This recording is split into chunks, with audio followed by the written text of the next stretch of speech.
You said never let me go.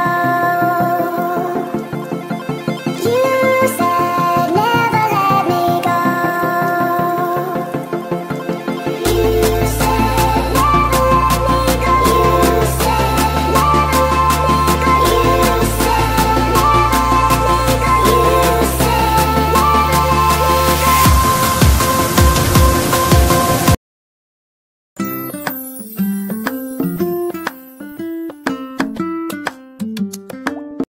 Shri Swami Samarth. नवीन दिवसाच्या नवीन शुभेच्छा। कशा आहात तुम्ही सर्व? ठीकच असणार, ठीकच राहा। आणि आज बघा, आज आहे गुढीपाडवा, तर गुढीपाडव्याची सर्वांना हार्दिक शुभेच्छा। आणि बघा, सकाळी सकाळी पाऊस आणि भर उन्हाळ्यात पाऊस येत आहे बघा तुम्ही, कारण रात्रीपासून पाऊस होता आणि पूर्ण सगळीकडे चिखल चिखल झालेला आहे। थंड माहोल आहे तसा पाहायला तर, ऊन नाही आहे आणि खूप थंडी लागत आहे। तर बघू शकता पूर्ण चिखल चिखल झालेला आहे आणि नुकतंच रोड बनवला आहे, पण रोड बघा कसा बनवला आहे, कुठे चढाव आहे कुठे उतार आहे असा रोड बनवलेला आहे। तर बघा पाऊस, आणि म्हणतात गुढीपाडव्याला पाऊस येतातच सहसा, आणि नवरात्रीची सुद्धा तुम्हाला शुभेच्छा। बघा, आमच्या शेजारी मस्त असे चेरी टमाटर लागले होते, तर त्या दादाने आणून दिले। बघा किती छोटे छोटे आहे आणि किती मस्त आहे। तर मी याची मस्त अशी चटणी करणार आहे। असे बघा किती छोटे छोटे आहे, किती सुंदर आहे। त्यांच्या घरी लागले होते हे, तर त्यांनी मला आणून दिले थोडेसे चेरी टमाटर। बघायला बघा किती सुंदर वाटत आहे आणि लाल लाल आहे छान। अर्धे तर असेच खाऊन झाले आहे, माझ्या मुलीने तर असेच खाऊन घेतले आहे अर्धे, पण आता याची भाजी करणार आहे मी। तर बघू शकता तुम्ही मस्त। आणि इथे झालेली आहे आपली पूजा, बघू शकता पूजा। आणि हे फुलं घरीच लागले होते बघा, घरचे किती सारे फुलं लागलेले आहे। आणि आज तांदूळ वगैरे चेंज करून घेतलेले आहे, आज गुढीपाडवा आहे। तर मी आलेली आहे मंदिरात, कारण की आज चैत्रातला नवरात्रीचा पहिली नवरात्र आहे, पहिला दिवस आहे ना, आज गुढीपाडवा सुद्धा आहे। तर मंदिरात आलेले आहे मी दर्शनासाठी, आणि मंदिर माझ्या घराच्या मागेच आहे। हा शीतला माता मंदिर आहे बघा, किती सुंदर तयारी केलेली आहे देवींची। आणि मंदिरात इतकं प्रसन्न वाटते ना खरंच आल्यावर, सगळीकडे व्यवस्थितपणे आहे आणि सकाळची वेळ असल्यामुळे जास्त गर्दी नाही आहे, म्हणून मी म्हटलं येऊन जाते दर्शनाला। तर बघा आता मी घरी जाते, आणि घरी गेल्यावर मस्त उंबरठ्याचं असं लेपन वगैरे केलेलं आहे, छान लेपन केलेलं आहे, रांगोळी वगैरे घालून घेतलेली आहे। आणि सण तेव्हार आलं तर मला लेपन पाहिजेच उंबरठ्याला। आणि माझे सासऱ्यांचं देवाज्ञा झाली होती जानेवारी महिन्यात, तर त्यांचं असं काय म्हणतात ते गुढी पलटणं ते केलं होतं, तर त्याची पूजा होती ना। हे बघा गुढीपाडव्यानिमित्त मी असे 2 भांडे घेतलेले आहे, कुकरमधले डब्बे आहे हे वरण भाताचे। तर म्हणजे नवीन वर्ष आहे तर काहीतरी भांडा म्हणजे काहीतरी विकत घ्या, कोणी सोनं घेतात, चांदी घेतात, कोणी काही ना काही घेतात वस्तू, इलेक्ट्रिकच्या वस्तू घेतात। तर मी 2 असे डब्बे घेऊन आलेली आहे। तर आज आहे स्वामी महाराजांचा प्रकट दिवस, आणि स्वामी महाराजांच्या प्रकट दिवसानिमित्त तुम्हा सर्वांना हार्दिक शुभेच्छा। तर इथे सकाळी उठून कामं वगैरे करून घेतलेलं आहे, स्वयंपाक वगैरे झालेला आहे, कारण की आज पूजा करायची होती, आज पारायण करायचं होतं मला। तर सगळं अगोदरच करून घेतलेलं होतं सकाळीच उठून। तर पूजा वगैरे पण झालेली आहे घरची। तर बघू शकता माझं आसन वगैरे मांडून घेतलेलं आहे, आणि साधीच पूजा राहते माझी, जास्त मोठी पूजा नाही राहत। इथे मी पंचामृत वगैरे सगळं घेऊन घेतलेलं आहे।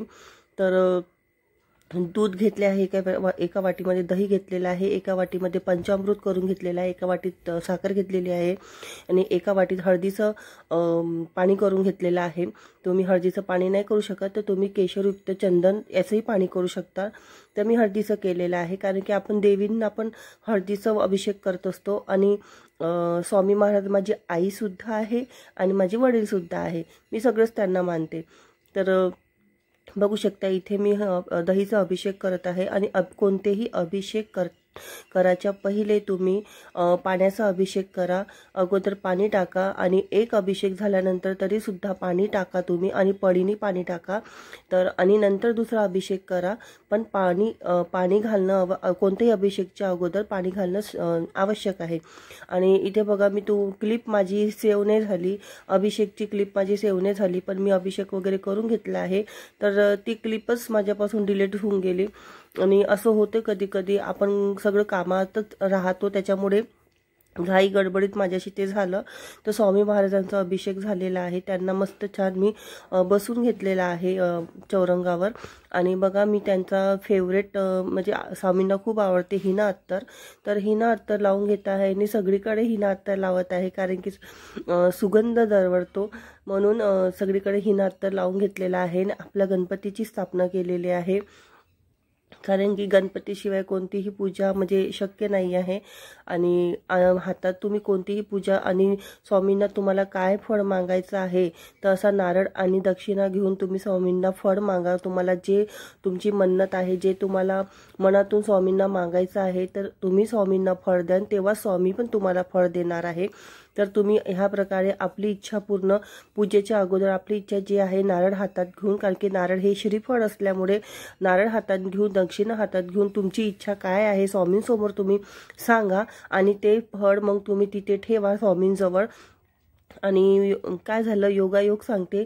आणि कोणतीही पूजा करायच्या अगोदर दिवा अगोदर लावा, दिवा प्रज्वलित करणं खूप आवश्यक आहे. तर मी जास्त मोठी पूजा मांडत नाही, छोटीशीच मांडते बघू शकता. आणि आज लकीली काय झालं, मी सकाळी 5 वाजता उठली तर मला मोगऱ्याची फुलं भेटले. शेजारीन ताईच्या घरी वेलवाला मोगरा आहे तर मस्त फुलं लागले होते, तर मला फुलं सुद्धा मिळून गेलेले आहे. आणि गणपती भाऊला मी छान मस्त जास्वंदाचं फूल चढवलेलं आहे. फुलं भेटले मला, तर मला बाहेरून काही आवश्यकता वाटली नाही फुलांची. सफिशियंट होते एवढे फुलं. तर बघू शकता फुलं जेवढे भेटेल तेवढे कमीच आहे म्हणा, पण मी अशी साधी सीधी मस्त पूजा करते. अष्टगंध लावून घेतलेला आहे, केसरयुक्त अष्टगंध आहे माझ्याकडे, ते लावून घेतलेलं आहे मस्त स्वामींना. इथे सगळी तयारी करून घेते आरतीची वगैरे. आणि आता माझ्याकडे पूर्ण मंदिराची जागा बनलेली आहे, जागा आहे पण फर्निचरचं काम व्हायचं आहे. त्यामुळे मग जेव्हा आपलं सगळं हळूहळू समोर होणार व्यवस्थित तेव्हा मी सगळं करणार. आणि मेन तुम्हाला सांगायचं होतं की मी स्वामी महाराजांची पूजा फर्स्ट टाईम म्हणजे मांडत आहे. मागच्या व्हिडिओमध्ये तुम्हाला सांगितलं आहे मी अक्कलकोटला गेली, तिथून स्वामींना घरी आणलं आणि पहिल्यांदाच मी स्वामींची पूजा मांडत आहे. आणि मला तेवढं जाणकारी नाही आहे की कसं मांडायचं, पण आपल्या स्वामींना फक्त आपली भक्ती प्रेम आणि आपली श्रद्धा पाहिजे आणि काहीच नाही. तुम्हाला काही नाहीही माहीत असणार, जेवढं माहीत असणार तुम्ही तेवढं करू शकता. तर बघू शकता मी पूजा वगैरे करून घेतली आहे. आणि आता मला पारायण वाचायचं आहे. आणि पारायण वाचताना मी माझ्या मुली शाळेतून आल्या तेव्हा वाचत आहे, कारण की घरी मोठं कोणीच नव्हतं. तर मी माझ्या मुलींना सांगून ठेवलं होतं की कोणी आलं तर तुम्ही हँडल करा, फोन आला तर तुम्ही हँडल करा, मी पारायणमधून उठणार नाही, बोलणार नाही. तर त्यांनी तसंच वागलं. मला 3 तास लागले पारायणला. तर पारायणला मला 3 तास लागले. मी 3 तास काहीही बोलली नाही, काही उठली नाही, कंटिन्यू माझं पारायण सुरू होतं. आणि याच्यामध्ये मोठा हात म्हणजे माझ्या मुलींनी मला खूप साथ दिली. तर कारण की घरी मोठं असलं तर आपण करू शकतो, लहान बच्ची म्हणजे असले तुम्हाला माहीत आहे. माझ्या मुली तेवढ्या मोठ्या आहे की समजदार आहे. आणि बघू शकता अशी छोटीशी पूजा मांडून घेतलेली आहे मी. आणि पारायण वाचताना थोडंसं म्हणजे पाय वगैरे दुखत होते माझे, पण तरीही काही नाही. सगळे स्वामी आपली सेवा करून घेतात आपल्याकडून. स्वामीची इच्छा असली ते सगळं होते. स्वामींची इच्छा नसली तर काही नाही होत, काही ना काही बिघाडच येते. पण स्वामींची इच्छा होती माझ्याकडून सेवा करून घ्यायची, ते करून घेतली स्वामींनी. आणि मला सुद्धा खूप छान वाटलं की मी पहिल्यांदाच पूजा मांडली आणि पहिल्यांदाच माझं पारायण पूर्ण झालं. काही म्हणजे विघ्न नाही आलं, काही म्हणजे त्याच्यात काही मला उठाने लागलं, काहीच नाही, व्यवस्थित पारायण पार पडलं आहे. तर इथे बघू शकता माझं पारायण सुरू आहे, देवपूजा वगैरे झालेली आहे. आणि खरंच खूप प्रसन्न वाटते घर आपलं. आणि मी सकाळीच करणार होती पण सकाळी शक्य नाही झालं, तुम्हाला माहीत आहे सकाळी शक्य होतच नाही. तर ह्या प्रकारे बघा आपली अशी छोटीशी पूजा झालेली आहे.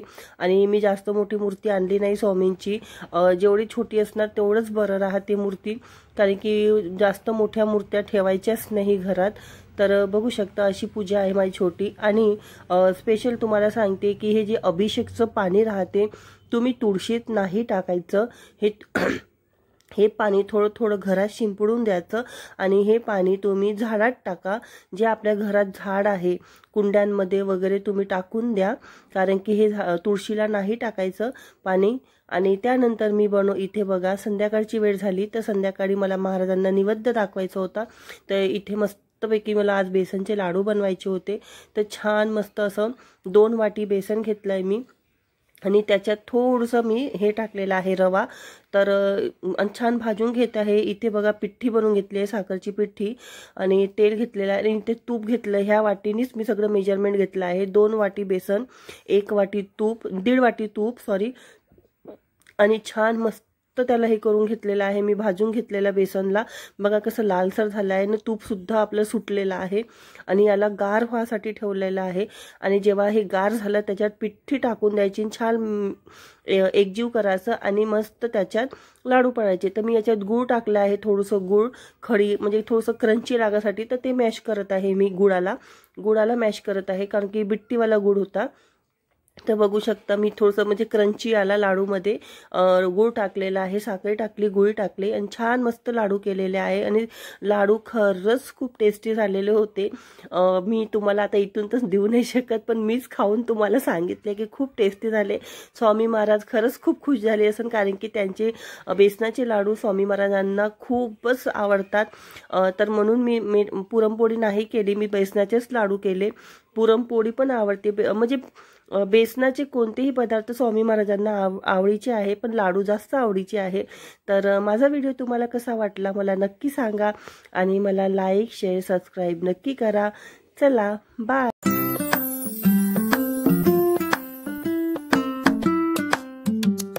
श्री स्वामी समर्थ, जय जय स्वामी समर्थ, जय जय स्वामी समर्थ. श्री स्वामी समर्थ, जय जय स्वामी समर्थ. श्री स्वामी समर्थ.